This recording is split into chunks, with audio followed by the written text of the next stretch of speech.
ఈ దేశంలో కానీ ఏ రాష్ట్రంలో కానీ హెచ్యుఎఫ్ అనేది డిపాజిట్లు కలెక్ట్ చేయకూడదు. డిపాజిట్లు కలెక్ట్ చేస్తే అది నేరం, క్రైము. ఆ క్రైమ్ మీద వారి మీద యాక్షన్ తీసుకోవాలి. ఎంత డిపాజిట్ అయితే వసూలు చేస్తారో ఆ డిపాజిట్కి డబల్ సొమ్ముని మనం వసూలు చేసేటటువంటి హక్కు ఉంటుంది అనేటువంటి ఉద్దేశంతో దాన్ని వివరంగా కూడా వివరటం జరిగిందనమాట. దానిలో ఎంత వసూలు చేశారంటే 2006 సమయానికి సుమారుగా 2610 కోట్ల రూపాయలను చట్టానికి వ్యతిరేకంగా రామోజీరావు గారు వసూలు చేశారు. రామోజీరావు గారు ఫైనాన్స్ సుమారుగా 2,75,000 మంది డిపాజిట్ల ద్వారా సుమారుగా 2,610 కోట్ల రూపాయలు అక్రమంగా డిపాజిట్లు వసూలు చేశారు. ఇది చట్ట వ్యతిరేకమైనటువంటి అంశం.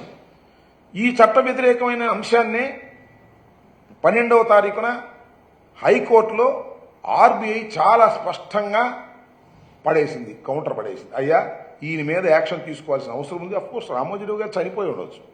చనిపోయినా ఆయన మీద యాక్షన్ తీసుకోవాలి అంటే ఆయనకు సంబంధించినటువంటి సంస్థ ఉంది, వసూలు చేసిన వాళ్ళు ఉన్నారు, వాళ్ళ అబ్బాయి కిరణ్ గారు ఉన్నారు, వాళ్ళు కూడా దానిలో జాయిన్ అయ్యే పరిస్థితి ఉంది. వారి మీద యాక్షన్ తీసుకోవాలి అనేటువంటి ఉద్దేశాన్ని చాలా స్పష్టంగా చెప్పడం జరిగింది. ఎందుకు ఈ విషయాన్ని నేను చెప్తున్నానంటే, రామోజీరావు గారు అంటే చాలా పెద్ద గొప్పవాడిని. రాజశేఖర రెడ్డి గారు ఆ రోజున రామోజీరావు గారి మీద యాక్షన్ తీసుకోవడానికి ఒక కమిషను, ఒక యాక్షన్ తీసుకుంటే ఇది పత్రికా స్వేచ్ఛ మీద దాడి అన్నారు. రామోజీరావు గారు లాంటి పెద్ద వ్యక్తి మీద మీరు దాడి చేస్తారా అన్నారు.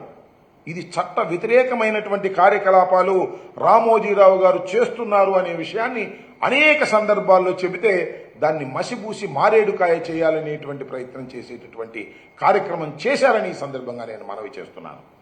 మీకు అందరికీ తెలుసు, అనేక సందర్భాల్లో జగన్మోహన్ రెడ్డి గారు కూడా చెప్పారు దుష్ట చతుష్టయం అని. రామోజీరావు గారు కూడా దానిలో వ్యక్తి.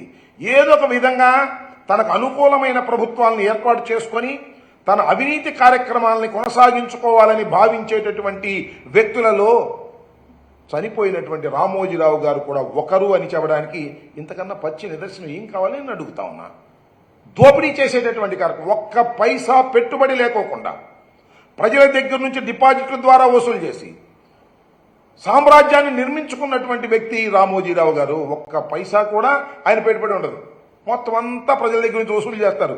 వసూలు చేస్తే తప్పు లేదు, చట్ట వ్యతిరేకంగా వసూలు చేసి వాటిని అన్నింటినీ పెట్టుబడి పెట్టేటటువంటి కార్యక్రమాలు కూడా చేస్తారు. మీ అందరికీ తెలుసు చిట్ ఫండ్ కంపెనీలు ఉన్నాయి, అనేక చిట్ ఫండ్ కంపెనీలు మూసేస్తున్నారు. చట్ట వ్యతిరేకంగా చిట్ ఫండ్ కంపెనీ యాక్ట్కు వ్యతిరేకంగా జరుగుతూ ఉన్నాయి. మొన్న మీరు చూశారు, వైఎస్ఆర్ కాంగ్రెస్ పార్టీ అధికారంలో ఉన్నప్పుడు రామోజీరావు గారికి సంబంధించినటువంటి చిట్ ఫండ్ కంపెనీ మీద కూడా అనేక సందర్భాల్లో ఎంక్వైరీలు వేసి వాటి మీద విచారణ చేసినటువంటి సందర్భాలు ఉంటే నెత్తి నోరు కొట్టుకున్నారు తెలుగుదేశం వాళ్ళను, రామోజీరావు గారికి సంబంధించిన వారు. ఏమిటి అన్యాయం, ఏమిటి అక్రమం అనేటువంటి ఉద్దేశంతో చట్ట వ్యతిరేకంగా రామోజీరావు గారు చిట్ ఫండ్ కంపెనీలు కూడా నడుపుతా ఉన్నారు.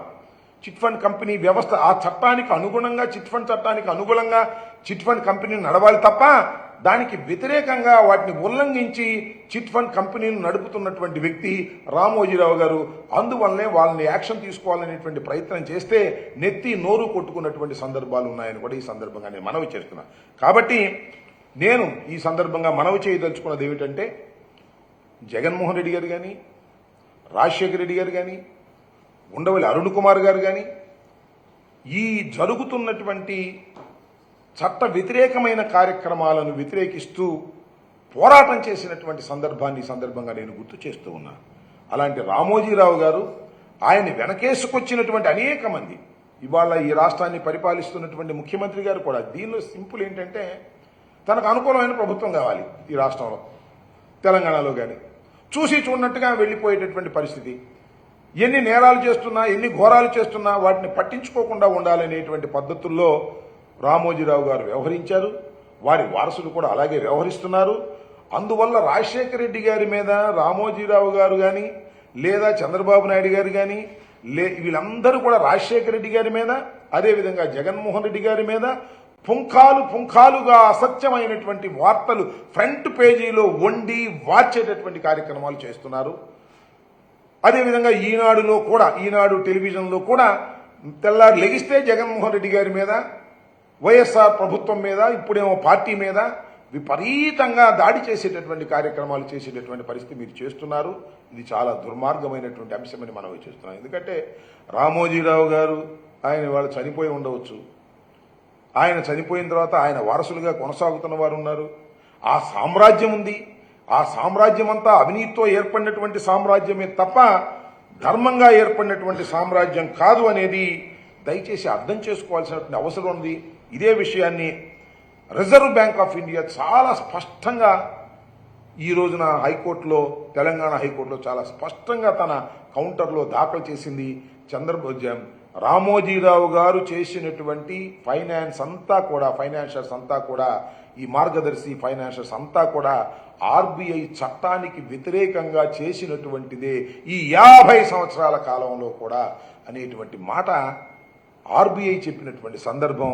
తప్పనిసరిగా ఈ కేసులో రామోజీరావు గారికి కానీ వారి వారసులకు కానీ తప్పనిసరిగా శిక్షించేటటువంటి పరిస్థితి ఉంటుంది. దానిలో ఏ విధమైన సందేహము లేదు.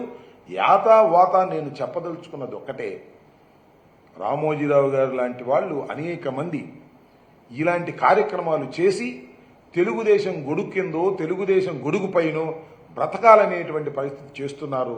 ఇంత దారుణమైన అంశాలను మాత్రం చంద్రబాబు నాయుడు గారు కానీ వాళ్ళు కానీ వీళ్ళు కానీ ఖండించరు. వాటిని మోసేటటువంటి ప్రయత్నం చేస్తారు. తెల్లారు లెగిస్తే జగన్మోహన్ రెడ్డి గారు ఆర్థిక నేరగాడని, జగన్మోహన్ రెడ్డి గారు విధ్వంసకారుడని ఇలాంటి ప్రచారం చేసే కార్యక్రమం చేస్తున్నారు. నేను చాలా సందర్భాల్లో చెప్పాను. ఇప్పుడు కాదు, డాక్టర్ వైఎస్ రాజశేఖర రెడ్డి గారు ఉన్న రోజు నుంచి మేము చెప్తున్నాం, రామోజీరావు గారు వైట్ కాలర్ క్రిమినల్ అని, ఆయన ఆర్థిక నేరగాడని మేము చెప్తున్నాం.